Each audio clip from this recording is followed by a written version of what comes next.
Qual a melhor forma de utilizar o caixa no sistema? Indo até as configurações do sistema, lá no nome de usuário, minha empresa. Você tem aqui o menu de configurações, dá um cliquezinho, aí você habilita o caixa. Porém, esse caixa que está aqui como padrão é este caixa que está aqui na tela de vendas.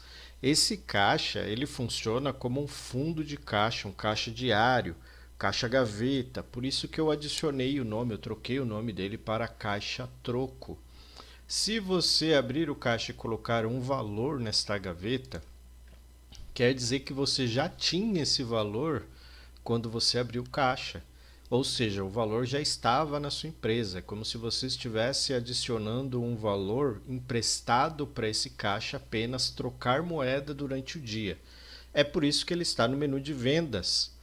Então, digamos que você tem um funcionário que só recebe os valores que os seus clientes pagam, conforme são efetuadas as vendas e os clientes pagam em dinheiro, este funcionário apenas troca moeda.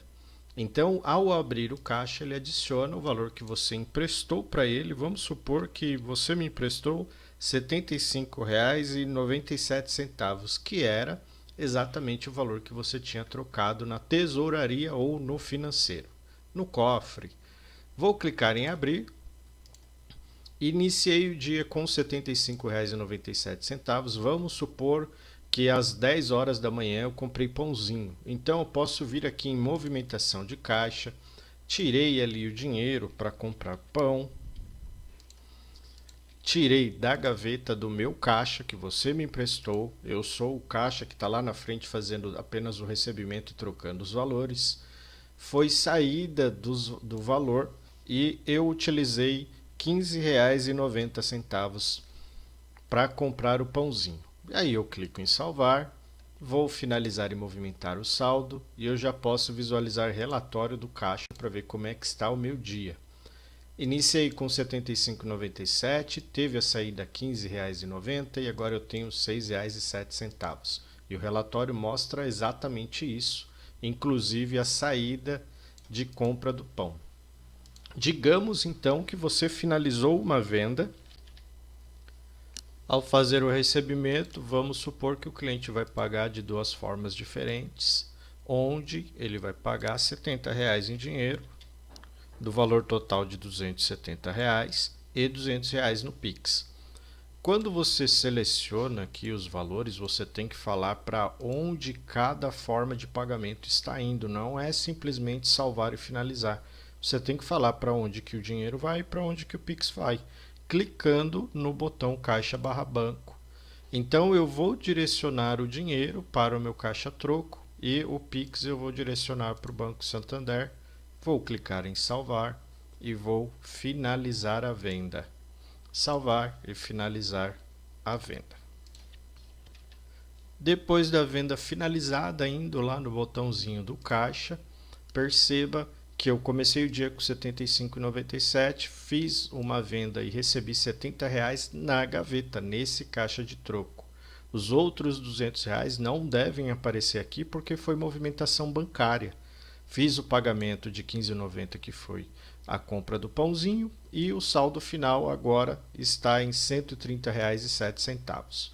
Vamos fechar o caixa. Como é que eu faço? Posso simplesmente vir aqui e apertar o botão fechar o caixa? Se eu simplesmente apertar o botão e finalizar o caixa, o que ele vai fazer? Ele vai limpar a gaveta. Então aqui nós temos que entender do modo literal. Ele vai pegar o valor que está no caixa agora e vai zerar, vai limpar. O certo seria, eu posso fazer a sangria do valor excedido, transferindo o que entrou em dinheiro para o caixa financeiro, ou no dia seguinte, quando eu abrir o caixa, eu vou adicionar o valor inicial, que é o mesmo saldo do dia anterior. Ou seja, se eu fechar o caixa com R$ 130,07, amanhã, quando eu abrir o caixa novamente, eu teria que colocar a abertura, o saldo inicial, esse valor de R$ 130,07. Porém, eu não quero fazer dessa forma. Eu quero transferir os R$ 70 para o financeiro, para o cofre ou para a tesouraria E se eu quiser abrir o caixa no dia seguinte com valor zerado, eu posso. Então eu vou clicar em movimentação de caixa banco, vou falar que eu estou transferindo, fazendo uma sangria do troco, que é o caixa troco, para o caixa financeiro. Então eu escolho primeiro o caixa troco, depois o caixa financeiro e coloco o valor que eu estou transferindo. Nessa transferência, nessa sangria, eu não considero o saldo inicial, porque o saldo inicial já estava na minha empresa, já estava comigo, só foi emprestado, como eu falei anteriormente. Vou clicar em salvar, finalizar e transferir o saldo. Agora o valor que entrou na minha gaveta, eu transferi ele para o caixa financeiro. Agora sim eu posso ir lá e apertar o botãozinho de fechar o caixa e fechar o caixa. Depois que eu fecho o caixa, se eu quiser dar uma olhadinha melhor ainda lá no caixa financeiro, eu posso ir até relatórios financeiros, fluxo de caixa, e aqui no relatório financeiro, fluxo de caixa, eu posso escolher todos os lugares da minha empresa que eu mando dinheiro. Então eu tenho caixa de troco e caixa financeiro. Vou escolher aqui o período da data inicial até a data final e vou exportar este relatório. E aqui no relatório de fluxo de caixa, primeiro ele vai mostrar para mim o caixa troco.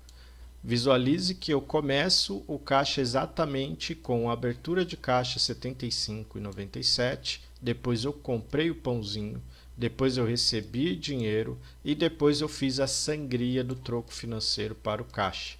Ao fechar o caixa, ao apertar o botão fechar caixa, ele limpou o restante que estava na gaveta, restando zero na minha gaveta. No dia seguinte, como informado, eu posso adicionar o saldo inicial e tocar o dia da mesma forma que eu fiz hoje. E o caixa financeiro, aquela sangria do troco para o financeiro, deu entrada de R$ 70 e o meu saldo final de hoje do caixa financeiro foi entrada de R$ 70. Então esse caixa que está aqui em vendas seria para administrar apenas os valores menores da empresa. Se eu precisar fazer algum pagamento em Pix ou se eu fizer algum recebimento com valores muito altos, eu posso direcionar diretamente para esse caixa financeiro. Ele funcionaria como a tesouraria, como cofre, como o setor administrativo da minha empresa. E essa caixa de troco seria o funcionário que está lá na frente apenas recebendo dinheiro. Ele não faz pagamentos nenhum na minha empresa, ele só faz troca de moeda. Se precisar comprar alguma coisa, ele lança na gaveta dele, porém são valores pequenos.